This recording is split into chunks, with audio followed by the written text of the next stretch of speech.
साथियों, आप सभी को जय भीम, नमो बुद्धाय। मैं नीलम, अध्यक्ष डॉक्टर भीमराव अंबेडकर चेतना समिति वाराणसी से मैं आप लोगों के बीच में एक संदेश देना चाहती हूँ।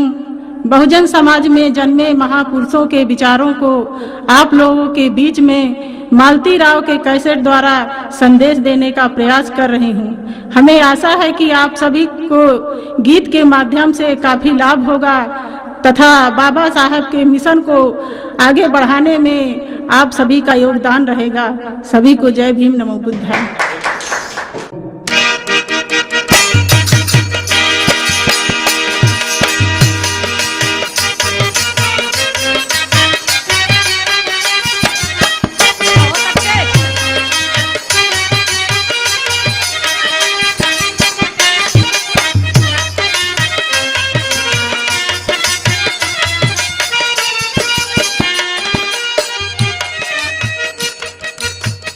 बड़ा अच्छा गीत है। आदरणीय हमारे कवि जी तारकेश्वर भारती साहब ने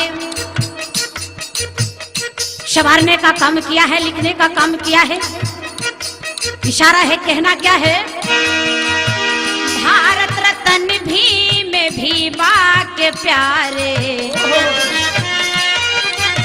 भारत रत्न भीम भीमा के प्यारे, राम जी के 14 ही संतान बाबा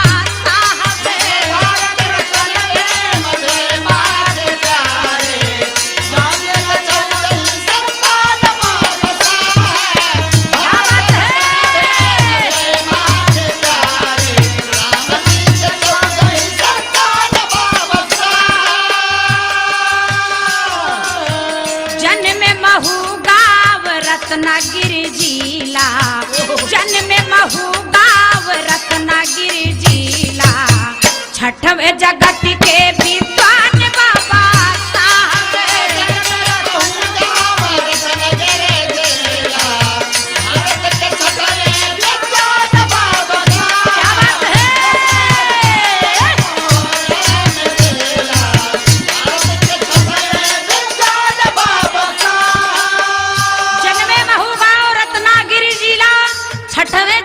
विद्वान बाबा साहब। कवि जी इशारा करते हैं, गौर करिएगा। बैर ब्रिटिश का किए बंदना का,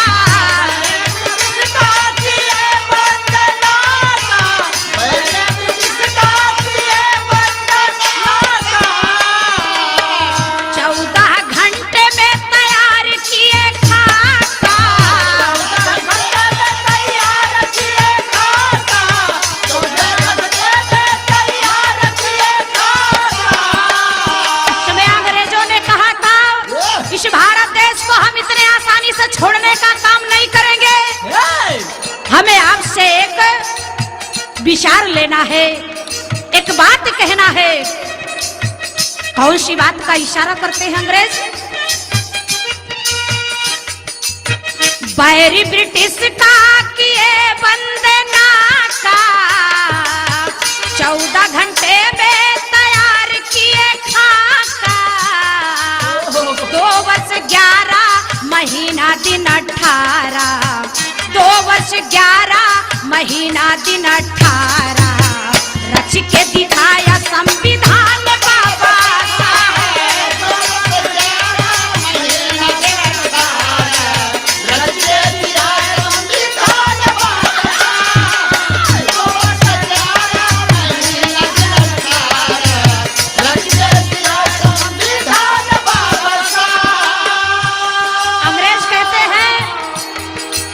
इशारा करते हैं बाबा कि पहले हमें इस देश को कैसे, इस भारत देश को आप कैसे चलाने का काम करेंगे।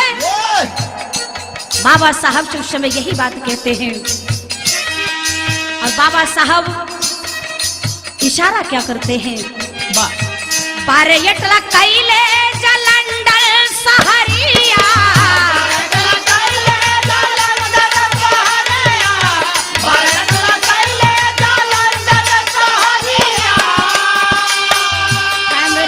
विश्वविद्यालय भितरिया, कैम्ब्रिज विश्वविद्यालय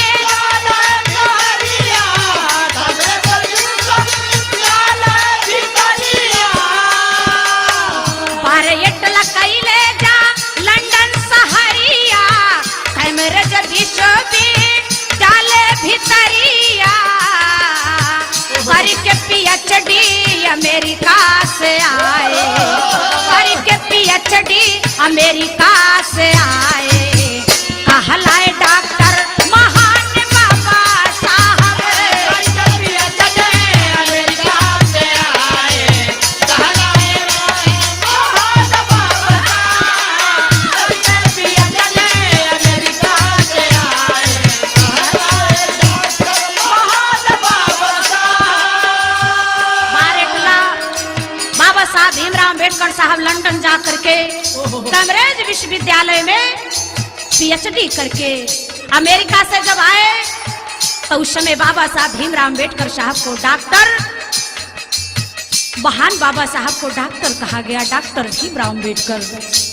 इसलिए कहना क्या है, 1927 20 मार्च की बेला, 1927 20 मार्च की बेला, 1927 20 मार्च की बेला।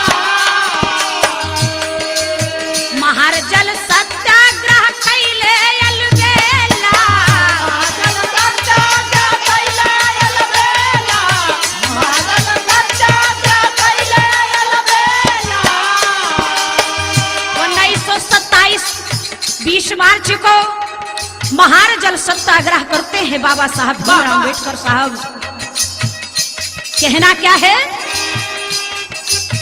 1927 20 मार्च की बेला, महार जल सत्याग्रह कैले अलबेला, सोच सुखद कंठ पानी पिलाकर, सोच सुखद कंठ पानी पिलाकर, डाले हैं मुर्दों में जान बाबा साहब। पानी पिलाकर, डाले हैं मुर्दों में और बच्चों को ऐसे क्या बात है,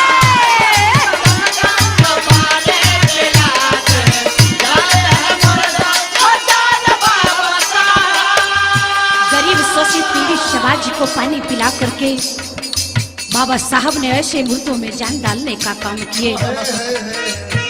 इसलिए इशारा क्या हो रहा है, कबीर जी लिखते हैं, लड़ले लड़ाई बहुत आदि वंश देवता, लड़ाई बहुत आदि देवता, लड़ाई बहुत आदि देवता। कैले जिद गाधी पैट पूना समझौता,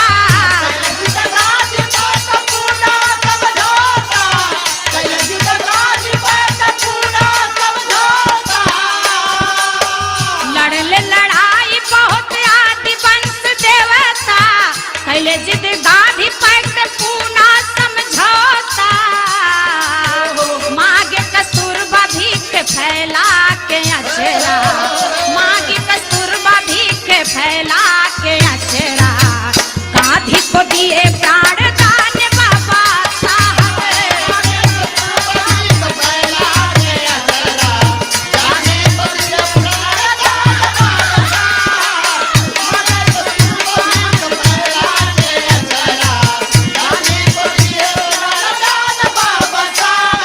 बाबा साहब भीमराव अम्बेडकर साहब का कहना था कि हमको फिर से हमारा वतन चाहिए, हमको फिर से हमारा वतन चाहिए, और लहलहाता हुआ वो चमन चाहिए, और अगर जरूरत पड़ी सर कटाएंगे हम, शर्त ये है कि पंचशील का कफन चाहिए। बाबा साहब का इशारा था। कहना है, कालाराम मंदिर की लड़के लड़ाई,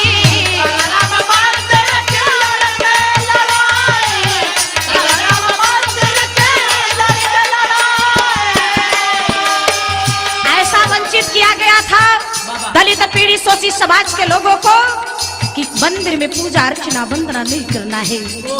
इसलिए कहना क्या है, कालाराम मंदिर की लड़के लड़ाई, कालाराम मंदिर के लड़के लड़ाई, कालाराम मंदिर के लड़के लड़ाई। 1930 की नवंबर घड़ी आई, 1930 के नवंबर घड़ी आई,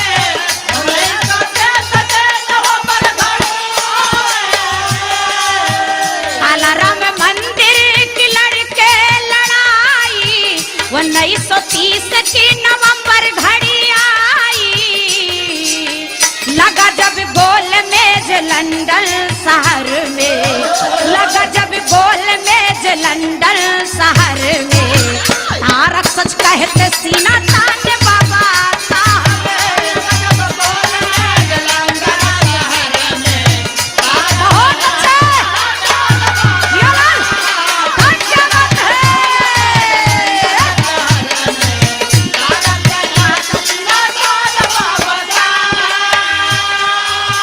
तारक सच कहते, तारक सच कहते, तारक सच कहते, तारक सच कहते, लगा जब गोल मेज लंदन शहर में,